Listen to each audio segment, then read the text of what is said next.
All right, here's the first story we have from the Daily Mail. I don't know, Phil, do you want to just read the headline? No! We think you don't have any idea how old you are, old man. You think I don't know how fucking old I am? Joe Biden, 80, says. Vents to allies about how he's fed up with fixation on his age as Democrats speculate if he will run for president in 2024.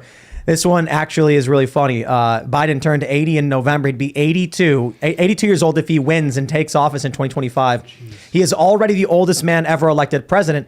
I'm pretty sure if Trump wins, he would also be the oldest president ever elected. Yep. So I guess this is just where we're at. What is this? Look, I guess maybe we just want to rag on Joe Biden a little bit. But but the question I have is, why is it that old people are clinging to power like this, and where are the younger people to cling it back and actually start leading? I guess you're running, Riley. You know, you're younger. Yeah, look, younger than Biden, but you know. Yeah, most people alive are. Yeah. Truth. For me, look, I won this office as state treasurer from an older guy. He had been in office for 24 years. Wow. Was elected in 1996,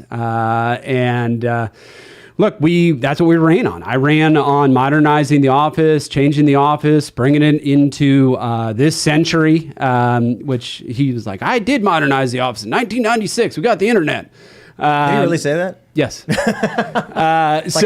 Bless his heart. Yes. That's all you can say is that poor man. But, to your point, them clinging to power, I'm the first Republican elected in West Virginia as state treasurer in 92 years. No way. And this is West Virginia. And it's, people just clinging on to power. First elected? First Republican elected in 92 years. First Republican elected in 92 years. Wow. And it does take this generation stepping up and taking some risks. That was a risk for me. I'm taking the risk here to run for Congress in 24. And it just takes this generation to just step up and do something about it. Because if you don't keep taking shots at kind of the establishment class, they will continue to persist. We do have Ocasio-Cortez. She's young. Yes. She's millennial. Yes. Do you count as a millennial or are you a Gen X? Because I'm Gen X. I think I'm right on the border. Yeah. Because I'm 42, you said? Yeah. So 1980, and depending what the internet says, sometimes I'm Gen X, sometimes I'm millennial. I think they call it Zennial. Yeah. Ian's the same age. I just wonder if people that are Gen X, generally we've kind of been fairly the aloof and detached generation. Like, people didn't hear a whole lot about Gen X. Like, millennials kind of stormed onto the scene before people started paying attention to Gen X. It was like everyone was complaining about the boomers. We were kind of just quietly, existing. And then the millennials came and were just like, pay attention to me! And